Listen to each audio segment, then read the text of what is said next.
What are you doing? Well, I hope I didn't alarm you, old chap. I'm just taking gun prints. This is the end. This time you've gone too far, Holmes. You can't turn this place into a shooting gallery. Gun prints. Have you ever seen a gun print? I've never even heard of a gun print. You'll kill somebody one of these days, Holmes. Parliament ought to pass a law against people like you. Well, of course, gun print's just the name I've given it. Actually, it's the marks on the bullet left by the rifling in the gun barrel. Ah! Yeah, would you like to look at these two bullets under the magnifying glass? You'll observe that they have different markings because they were fired by different guns. I'm not interested, not in the least interested. The police will be here in a minute. But you should be interested, Watson. You're interested in saving lives, aren't you? Of course, but... Well, look, this very little experiment may very well save a life someday. How can firing bullets now, from listen, here wait into a minute. Take the case of a man who is accused of murder. I'd rather not. The prosecution claimed that the bullets were fired from his gun. They probably were. The man was guilty. I can see it all. Yes, but if it can be proved that it was impossible by the markings, then an innocent man's life could be saved. That's all very well and good, Holmes, but this flat is not the place to conduct these sort of experiments. How would you like it if I started to practice my surgery in the bathtub or on the kitchen table? Could you manage it in the bathtub, do you think? No, I give up. And now, if you're not keeping this appalling smell for experimental purposes, I will, with your permission, open the door. Holmes, I told you. I knew you'd gone too far. Now you have shot somebody. Well, if I have, I shall have to certainly correct those guns for drift. That's fantastic. He seems to have some breath in him still. No fault of yours if he has. Now, help me with him before somebody sees him. Really, firing off revolvers, brewing poison, frightening people. It's more than a man can stand, Holmes. Really, more than a man can stand. Am I wounded badly, please? I'm a poor man. I can't afford a hospital. No. You'll be all right in a minute. You've just fainted from something. Something, you say? Didn't you hear what happened? I was outside, about to knock at your door, when suddenly I was attacked. Someone turned a revolver loose on me, bullets flying everywhere. I tried to fight back bravely, but there were too many of them, 6 or 7 at least, all firing guns. I'll get you a glass of brandy. Oh, thank you. You'd better call the police. They may try it again, whoever they are. Maniacs and foreigners, I'll be bound. No. You're quite safe now. Those shots came from my revolver and were fired into that wadding over there. You mean you were the one who... Yes, I was just carrying out a little experiment. I must apologize for any shock I may have given you. And no one is after me? And not to my knowledge, Mr. Wilson. Here, will you drink this, huh? Oh, thank you. You called me Mr. Wilson just now. How did you know that was my name? Well, it's on your collar.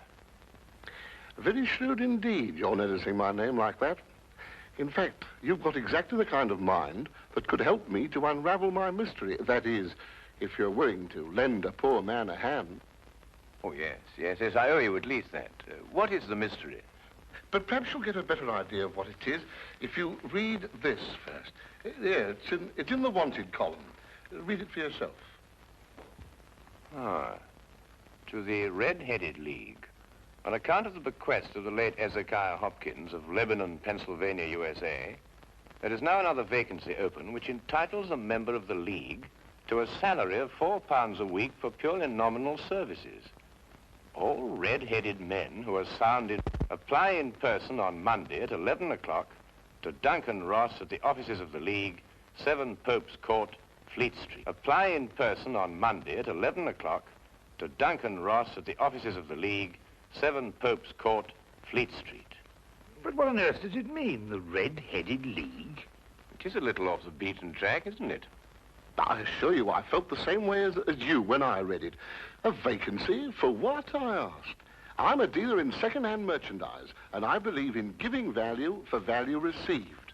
And it certainly struck me as odd that somebody was prepared to give £4 a week for nothing. But young Spaulding took a different view of it. Oh? Who is young Spaulding? Vincent Spaulding. He's my assistant, and I couldn't wish for a nicer young man. I see. Now, suppose you tell me the story as it happened, right from the beginning. From the beginning? Yes, of course. Well, it all started 2 months ago when that paper came out. I was in the shop at the time. I'm there practically the whole of my time. I'm a widower and I've got little else to do. When young Spaulding came back from lunch. Mr. Wilson, if you only knew how I wish that I had red hair like you. Huh? Don't believe it or not, here is another vacancy for the League of Red-Headed Men. A league of what? Red-Headed Men. Surely you've heard of them, haven't you? Oh, I'm afraid I don't get about as much as some of you young people do. Well, I should have thought everyone would have heard of the League of Red-Headed Men.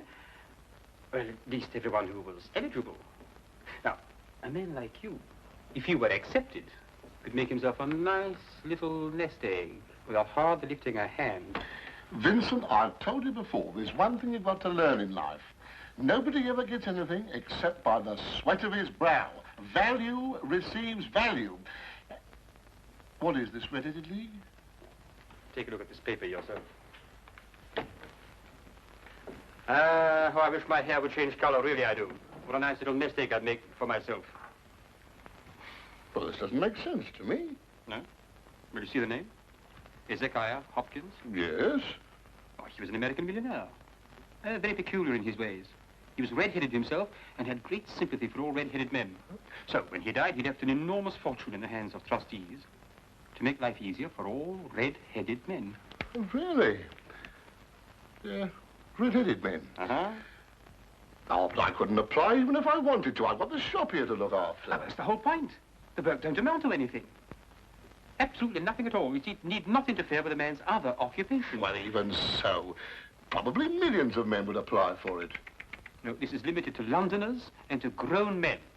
You see, this American started off from London and I suppose wanted to do the old town a good turn. And then again, I hear it's no use applying unless your hair is a real fiery red.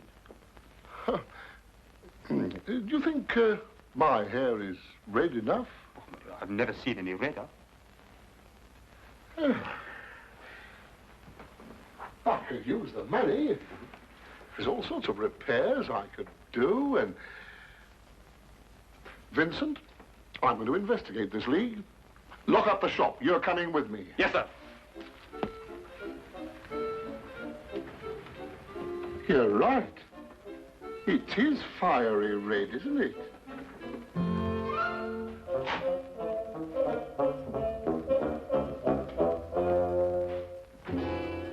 Let me handle everything.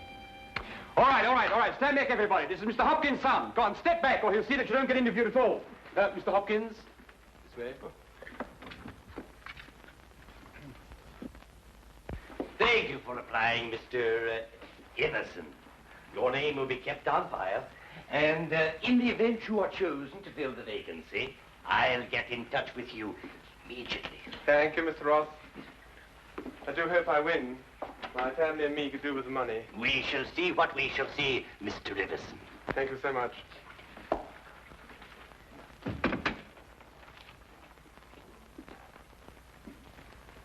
Are you the next applicant? Yes, this is Mr. J.B.S. Wilson. Your search is over. He's willing to fill the vacancy. Will you sit down, Mr. Wilson?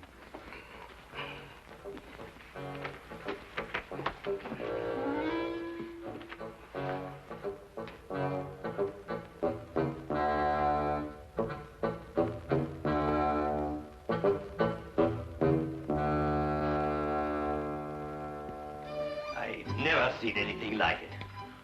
I told you, Mr. Wilson. It's extraordinary, beyond belief. Congratulations. It would be an injustice to hesitate. Oh, I've got the position. You have. You will, however, excuse me for taking an obvious precaution. There are tears in your eyes. I perceive all is as it should be, but we have to be careful, for twice now we have been deceived by wigs, and once by paint. I'm sorry the vacancy has been filled, but thank you one and all for coming. Get on, John, no, come along. My name is Duncan Ross. I'm one of the trustees in charge of the fund left by your noble benefactor. When shall you be able to embark upon your new duties? Oh, well, almost any time, I suppose. Though I should mention that I have another business which will require some of my time. Oh, so long as you're free to be here between the hours of 10 to 2, there'll be no objections. Easy enough, Mr. Wilson. There's very little business during those hours, and what there is, well, I could take care of. Oh, thank you, Vincent. I appreciate that. And what is the work? Copying the encyclopedia. Oh, The Encyclopedia Britannica. You will provide your own pen, ink, and blotting paper, and copy it down word for word. Is that agreeable? well, yes. Our only demand is that you remain in the office, or at least in building, during working hours. If you leave, you forfeit your position forever. The will is very clear from that point. Well, it's only 4 hours a day. I shouldn't think of leaving. No excuse will avail, neither sickness, nor business, or anything else.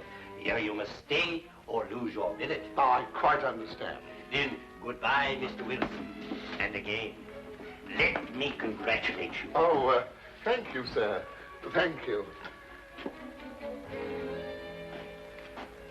The Encyclopedia Britannica. Ah, you'll do a wonderful job of it, Mr. Wilson. I'm sure you will.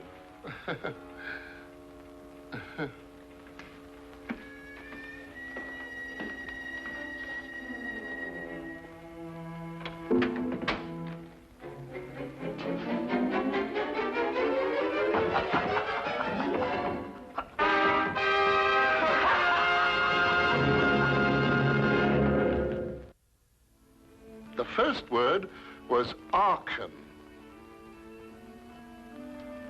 At the end of 8 weeks, I'd finished the A's and begun the B's. For this, Mr. Ross rewarded me every Saturday with 4 golden sovereigns. Yesterday morning, however, I got a staggering blow indeed.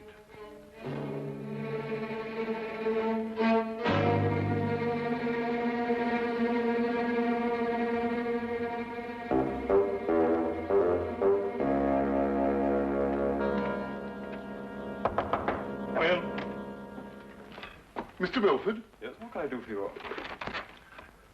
What's happened to Mr. Ross?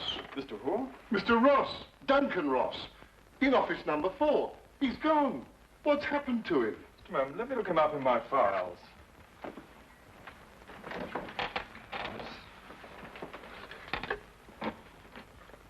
Are you a customer of this, Mr. Ross? I work for him. That is, I did up until this morning. What did you do? I copied the encyclopedia. You copied? The Encyclopedia Britannica.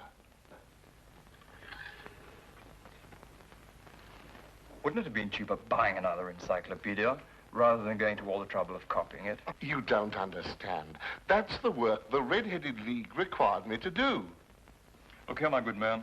If this is a joke, I fail to see the humor. If it isn't, it's my duty to inform you that office number 4 was rented temporarily to William Morris, an accountant. I never heard of Duncan Ross, nor the Red-Headed League in all my life, and I'm certain they never existed. I got the home address of William Morris, but when I arrived there, it turned out to be a factory making ladies' unmentionables. No one had ever heard of William Morris or Duncan Ross. My word, you really were on a wild goose chase, weren't you? After that, I didn't know quite what to do. The whole experience was so embarrassing, I could hardly make myself tell it to Spaulding. Then, quite naturally, you thought of me. Oh, as I said before, I'm not a rich man.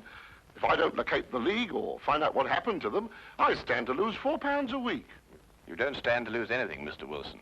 You can't lose something you didn't possess in the first place. And the story is probably a pack of lies in any case. Holmes. And if it isn't, you've no reason to complain. You're £30 richer by your experience, not to mention the invaluable knowledge you've gained on every subject under the letter A. If I were you, Mr. Wilson, I'd be quite grateful and forget about the whole affair. Good day to you, sir. Well, I hardly expected this kind of treatment. If you should discover a corpse at your second-hand shop in an old cello case, you're perfectly welcome to return. In the meantime, I have an experiment to conclude. I'm going to find out if firing a gun in a house is illegal. If it is, you can rely on me to report you. Holmes, what on earth persuaded you to behave like that? Yes, it was rather unseemly behavior, wasn't it, Watson? Right. But absolutely necessary, I assure you. But why? Well, if I tell him I was willing to take on his case, he'd probably give me away to the wrong party. Why burden him with the necessity of having to keep a secret? Then you mean you're going to take the case? I wouldn't miss finding out about the Red-Headed League for all the tea in India. China, Holmes. Do you think it could be a prank, some sort of wild practical joke on Mr. Wilson? Well, at £4 a week for 8 weeks, the joke would be on someone else. It is a considerable sum, isn't it? The case, as I see it, breaks down into two whys. I think I know the first why, but the second why eludes me. Well, which is the why you know and which is the why you don't know? Well, why was the League formed? Now, that's obvious. To keep Wilson out of the shop for a certain number of hours a day. But why is the why that I want to know? Well, why is the why that you want to... I see. You mean somebody tried to get Wilson out of his shop in order to steal something from him? No. The case is too elaborate to justify stealing from so small a shop as Wilson's. No, the reason is bigger than that. Bigger than any of us might imagine. Now, you're not going to start shooting again, Holmes. No, but I'm going to take this with us. Us? Yes, you're interested in the case, aren't you? I'm a doctor, Holmes. Well, all the better if someone should get hurt. This started out to be such a peaceful morning, and an old friend of mine was coming from India, and we were going to spend the day together. And now look what you've talked us into, the Red-Headed League. Yes, exciting, isn't it?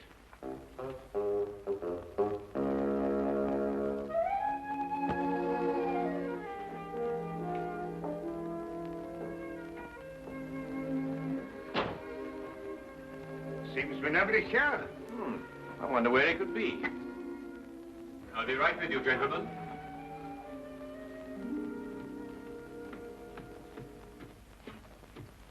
May I help? I'm sorry, I was occupied in the cellar. I hope I haven't kept you waiting. Not at all. My friend here is interested in making a purchase. Mm-hmm. Anything in particular? I think well, you never know what you might... Oh, what's that? That? Yeah. That is a... oh, yes, this is fascinating. This is it's the essential part of the structure of a wild boar trap. No, really? Yes. By Jove, a wild boar trap, eh?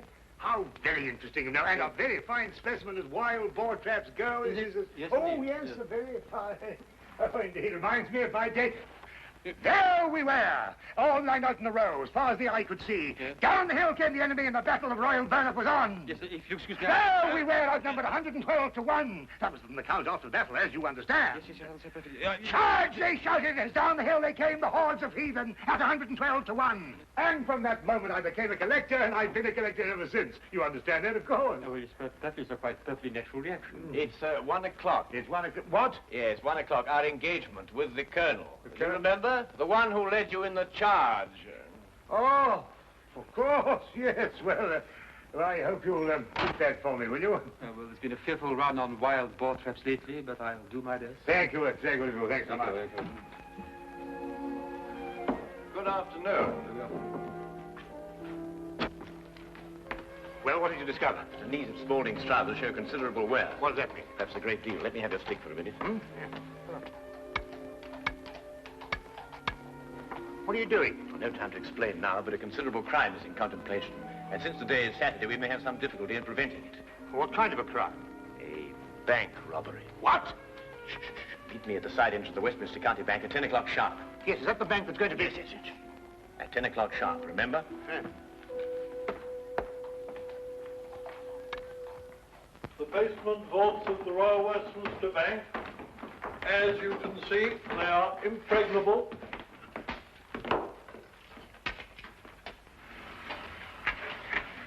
Why are you so sure that the bank's going to be robbed, Holmes? Because the knees of a man's trousers were badly worn.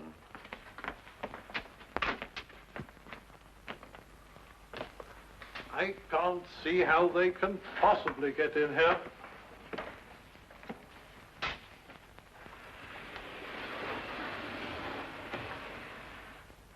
Is that the gold? Yes. We had occasion some months ago to strengthen our reserves, and so we borrowed 30,000 Napoleons from the Bank of France.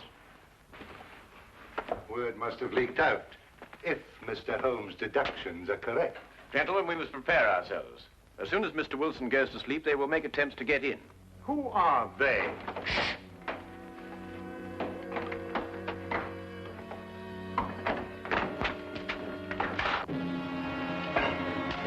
Get back.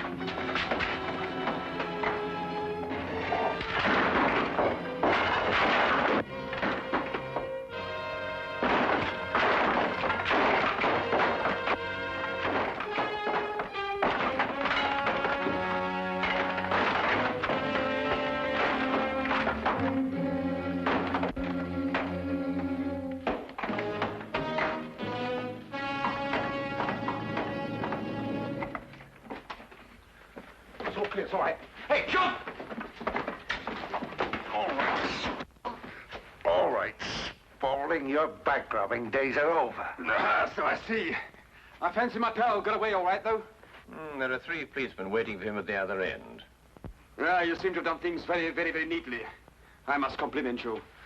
But I feel obliged to reciprocate. Your red-headed league was very inventive indeed. Here. You were the one who came into the shop this afternoon. You came with... With me. Ah. I thought there was something very, very queer. You don't look like a collector at all. They helped to collect you, didn't they? I think you'd better come along with me.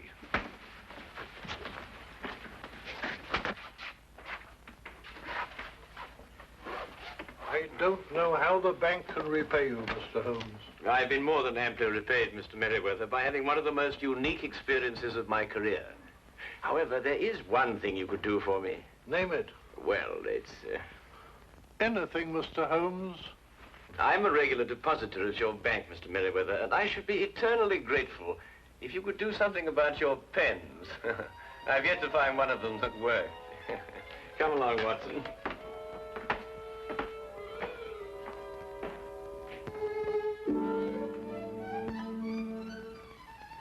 What I shall never understand is how you suddenly knew there would be a bank robbery. Well, if you remember, when we visited the second-hand shop, Spaulding was in the cellar.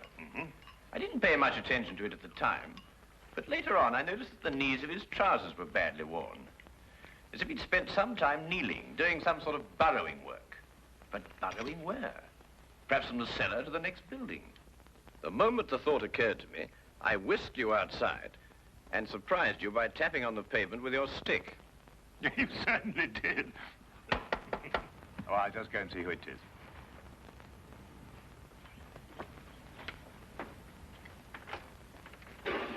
Hello, come on in, Inspector. How are you? Dr. Watson. I hope it's not too late to make a call. Of course not. Come right on. Well, I saw the light was on, and I just thought I'd drop in. Ah, how are you, Inspector? Now, make yourself at home. Oh, Draw up a chair. Thank you very much indeed. Cup of tea? Yes, please. Well, by the time the newspapers come out with a report of your exploits tomorrow, Holmes, you'll be a hero. Oh, well, I shall try and remain humble through it all. Yes, the whole of London, except, of course, Mr. Wilson. Unless I miss my guess, he wants me still to arrest you. Arrest me? What for? Well, he didn't like the way you treated him last night, you know. And then, of course, he complains that... Oh, no, it's too ridiculous. Still, I think you'd enjoy hearing about it. He claims that you were firing a revolver in this house. You know it's against the law, don't you? But who in their sober senses would do such a thing? Yes, it does sound very implausible, doesn't it? Yes, that's exactly what I told him. I mean, people just don't do things like that, do they? No.